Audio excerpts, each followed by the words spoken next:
2021년 2월 8일 요한복음 6장 60절에서 71절 말씀. 제자 중 여럿이 듣고 말하되 이 말씀은 어렵도다. 누가 들을 수 있느냐 한데 예수께서 스스로 제자들이 이 말씀에 대하여 수근거리는 줄 아시고 이르시되 이 말이 너희에게 걸림이 됐느냐? 그러면 너희는 인자가 이전에 있던 곳으로 올라가는 것을 본다면 어떻게 하겠느냐? 살리는 것은 영이니 육은 무익하니라. 내가 너희에게 이런 말은 영이요 생명이라. 그러나 너희 중에 믿지 아니하는 자들이 있느니라 하시니 이는 예수께서 믿지 아니하는 자들이 누구이며 자기를 팔 자가 누구인지 처음부터 아심이라라. 또 이르시되 그러므로 전에 너희에게 말하기를 내 아버지께서 오게 하여 주지 아니하시면 누구든지 내게 올 수 없다 하였노라 하시니라. 그때부터 그의 제자 중에서 많은 사람이 떠나가고 다시 그와 함께 다니지 아니하더라.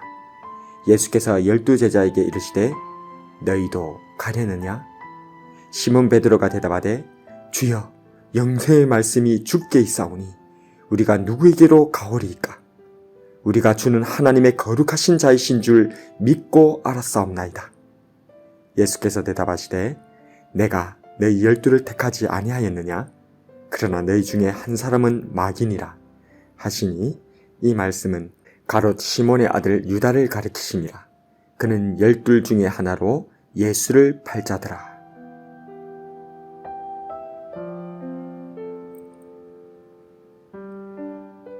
안녕하세요. 키티 나누는 목사 안상열입니다. 오늘도 주님 은혜 안에서 좋은 하루입니다. 오늘은 요한복음 6장 60절에서 71절을 통해서 베드로의 지혜라는 제목으로 은혜를 나누겠습니다. 주님께서 당신을 생명의 떡이시다고, 그래서 주님의 살과 피를 먹고 마셔야 영생을 얻는다고 하시니 제자들조차도 말합니다. 이 말씀은 어렵도다. 누가 들을 수 있느냐? 결국 수많은 제자들이 주님을 떠나가고 12 제자만이 남게 되었습니다. 이 12 제자들 중에서도 회개를 맡았던 똑똑한 가룟 유다는 주님의 말씀을 믿지 못했습니다. 그럼에도 불구하고 웬일인지 그는 주님을 떠나지 않은 채 12 제자 속에 머물러 있었습니다. 주님께서는 이를 모두 알고 계셨지만 그들에게 물으십니다. 너희도 가려느냐? 그때 베드로가 나서서 대답합니다. 주여, 영생의 말씀이 주께 있사오니 우리가 누구에게로 가오리이까? 우리가 주는 하나님의 거룩하신 자이신 줄 믿고 알았사옵나이다. 우리에게 베드로라고 하면 떠오르는 이미지는 이렇게 표현하면 좀 이상할 수 있지만 다혈질 바보일 수 있습니다.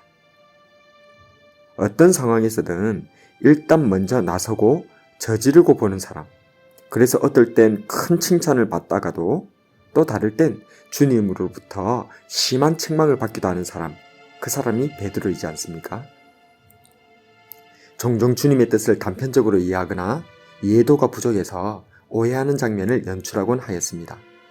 그래서 물리를 걷다가도 파도를 보고 무서워 물에 빠져버렸다거나, 대제사장의 종 말고이기를 칼로 베어버린다거나, 여종 앞에서 주님을 모른다고 3번이나 저주하고 맹세하고 부인했던 사람, 그 사람이 베드로입니다. 그러나 오늘 본문을 보십시오. 매우 똑똑한 사람들조차도 이 말씀은 어렵도다. 누가 들을 수 있느냐? 하며 주님을 떠나갈 때에 회개를 맡은 똑똑한 가룟 유다도 믿지 못하고 그렇게 있을 때에 놀랍게도 이 베드로는 주님의 살과 피를 마시는 이것의 의미를 정확히 파악하고 있습니다. 주여, 영생의 말씀이 주께 있사오니 우리가 누구에게로 가오리이까? 우리가 주는 하나님의 거룩하신 자이신 줄 믿고 알았사옵나이다.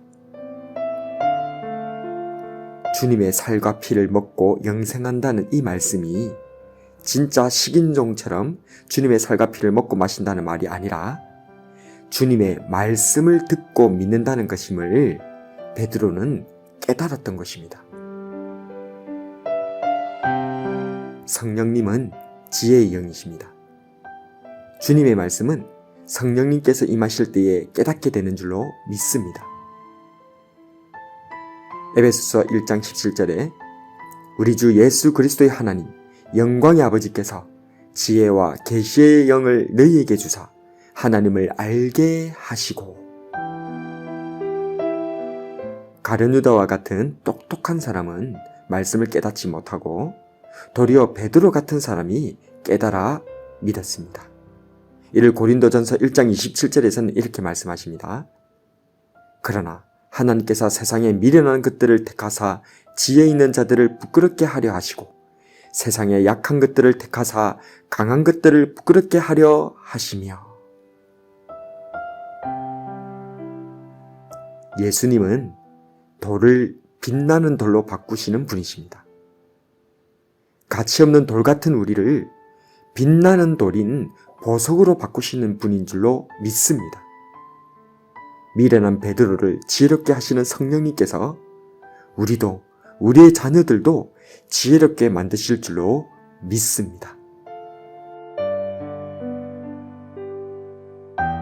오늘 이 시간 지혜의 영이신 성령님으로 인해 지혜롭게 된 베드로와 같이 저도, 여러분도, 그리고 우리들의 자녀들도 성령님의 은혜로 지혜롭게 되길 주님의 이름으로 축복합니다.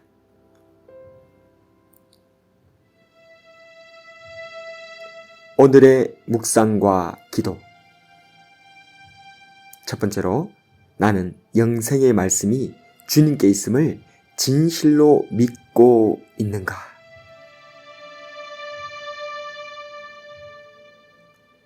두 번째로, 나는 말씀을 깊이 이해하기 위해 성령님을 의지하고 있는가? 말씀을 놓고 기도하겠습니다. 영생의 양식인 하나님의 말씀을 날마다 제게 주시는 예수님, 고맙고 감사합니다. 매일 밥을 먹어야 살 수 있듯이 우리의 영도 영생의 양식인 주님의 말씀을 먹어야 할 줄로 믿습니다. 그러나 밥을 안 먹으면 배가 고프듯이 영생의 양식도 그래야 할진데 영의 양식에 대한 갈급함이 사라져버린 제 영혼을 불쌍히 여겨 주시옵소서. 이제 영의 양식을 위해 날마다 주님께로 나아가려 합니다. 지혜를 얻기 위해 성령님을 의지하려 합니다. 성령님, 도와주시옵소서. 오늘도 영육간에 일용할 양식을 주시는 예수님 이름으로 기도드립니다. 아멘.